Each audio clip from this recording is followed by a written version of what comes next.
Welcome to Go Mustangs Sports. I'm Dave McHugh, joined by baseball coach Jason Tawney, and the team is coming off a pretty good year last year, tying for the most wins in program history, and really, let's arguably say, second best season because you had 18 losses, and so 25 and 18, not too bad considering where you guys have been. Had a chance to sit on that and think about the season and look at what the future is and move towards this point. How's the offseason gone and how's the mentality? I tell you, this offseason's been a little different than most. Most of the last, I guess, 3 years before that, we were in the conference championship game and lost in that game, which, for us was like, hey, we made it there. Yeah. Didn't quite get it done, but we were there. This year we didn't make the conference championship game, so we have a little bit of a sour taste in our mouth, even though we had such a good regular season. So this offseason, I think, has been a little bit more intense for our players. They realize that, and they want to win a conference championship this year. You had a lot of recognition for your squad. You had, 7 all-conference players. You guys certainly have a team that people respect.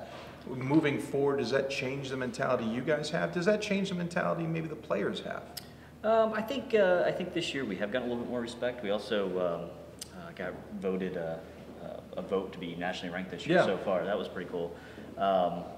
Yeah, I think so. I think a little bit. I think our team always is wanting to garner more respect from our teammates or from other teams. I think we have a lot of respect from some guys, but this was a whole new conference, new teams. So I think it changed a little bit. I will say that as many conference honors that we had, we didn't get as many regional honors as we typically do. So I still think we got our work cut out for us in the Mid-Atlantic Conference, or Mid-Atlantic region. We used to be in the South region. Right. Now we're in the Mid-Atlantic, and those guys don't know us as well. And it's a little disheartening that we didn't get the respect I thought we should have with a couple of our guys last year. So I think that'll change this year. One selection on the All-Mid-Atlantic D3 baseball team. I know you guys would love more than that. Of course, Greg Myers is coming back. Stud of a pitcher, maybe an understatement. Won 10 games for you last year, which was a school record. Do you see a sense with him that he knows that, and so maybe people are gunning for him, or is it still the same old Greg Myers? Well, Greg, I tell you, Greg is the ultimate competitor. He's a great kid, works hard. I don't think anything will slow him down. He's got the mentality that he's better than you. He's going to go prove it. In fact, he's one of the guys that the more that other teams talk to him, the better he pitches. So he likes the challenge. To be honest with you, he's one of the ones that should have garnered a regional accolade. For those of you that are baseball fans, he gave up 57 hits in 82 innings and also walked 20 guys. He had a whip under 1, which in baseball is just unreal. Yeah. So he was completely dominant. I think he'll do it again this year. Actually, I think he may even have a chance to have a better year because he really came into his own the last half of last year. And I think he realized what he was capable of being.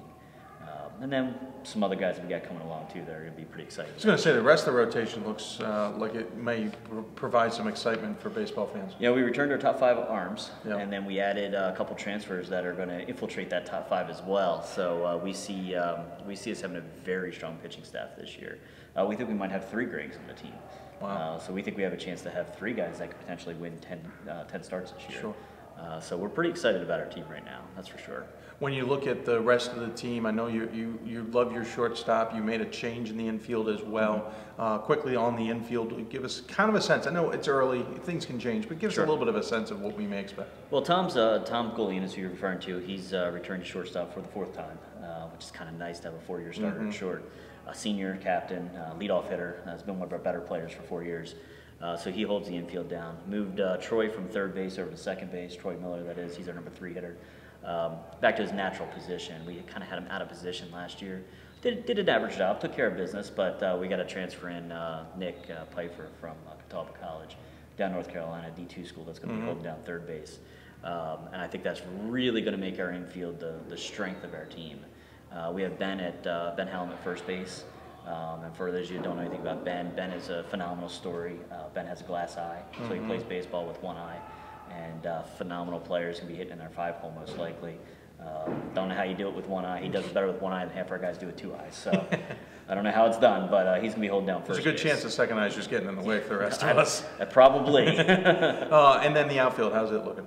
So the outfield, we have 1 returning outfielder starting. That's Scott Merkel, again, senior captain, to right field. We got 2 newcomers in center and left, both sophomores. We're part of the program last year.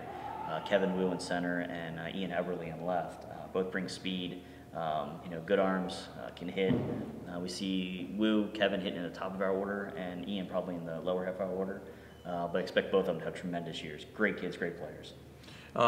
This is a team that's getting its second go-around in the MAC Commonwealth. First time you guys went through it last year, maybe a little bit of a surprise. You mentioned, didn't get to the championship game. Now Alvernia better. Yeah. You're going to see Alvernia quickly.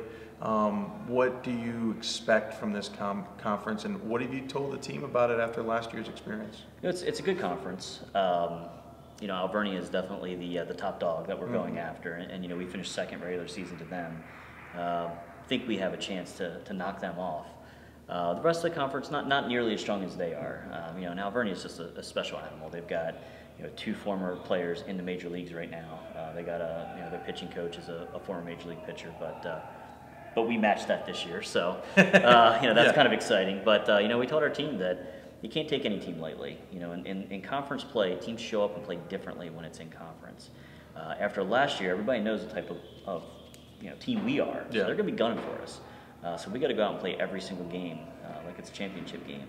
I told my team with the talent that I think we have, there's no reason that we shouldn't be competing for the championship every year. But this year, we think we have a chance to really have something special. We actually don't usually talk about coaching staffs for a lot of the teams because there's 1, maybe 2 people. Sure. Baseball, softball, they're different. They have a lot of people who are in charge of a lot of different things. So give us a quick rundown of your baseball staff that clearly you're a little bit proud of. Yeah, we have a lot of guys in our staff. And we have 36 players on our roster. We need a lot of coaches to take care of them. So you have myself, obviously, as the head coach. Coach Mark Chiverall, who's been with me for my entire time here. So he's been employed by Stevenson for 15 years, and he's my pitching coach. We have Wade Keenan, who's our outfield coach, who was a former star here as well. Sean Retz, our hitting coach, has been with me for 3 years. Todd Perry, my infield coach, who has been here for, 6 or 7 years. Then we recently added 2 coaches. One would be DJ Milliken, former pitcher of ours. He's going to be helping out with our catchers. He also takes care of our JV squad and helps out with academics as well. And then the one that we're eventually alluding to is Brian Bass, former Major League pitcher for the Baltimore Orioles. 2.5 years with Major League experience.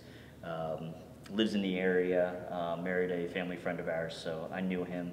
Took me a while, but I convinced him to come on the staff, and it's a different animal. Yeah. Having someone that has been a professional pitcher for 13 years.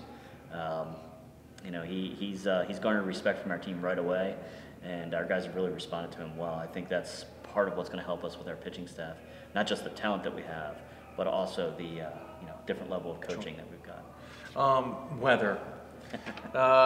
We have had a brutal winter in the Mid-Atlantic. Not brutal in some senses, but it's been cold, and so even the idea of getting outside because the snow isn't leaving is really a tall order.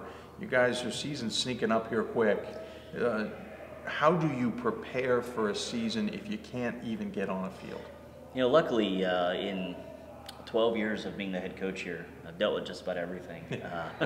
This is not nearly as bad as 2003 when we had the double snowstorm with 60 inches in a week, or 2008, whatever 2010. That was. Yes, I remember it very well. It's nothing like that. No. And we've had a couple years like that. The worst thing is if we get a snowstorm in March. Yeah. Those happen. They do, but they're the ones that drive us up the wall.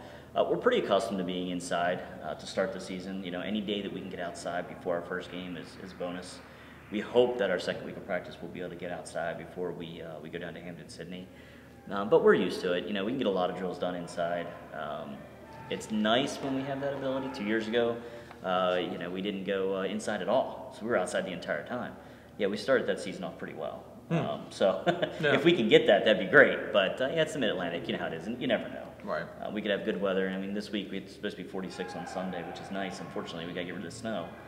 If there was no snow and it was 46, we'd be outside. Yeah. Of course, next week.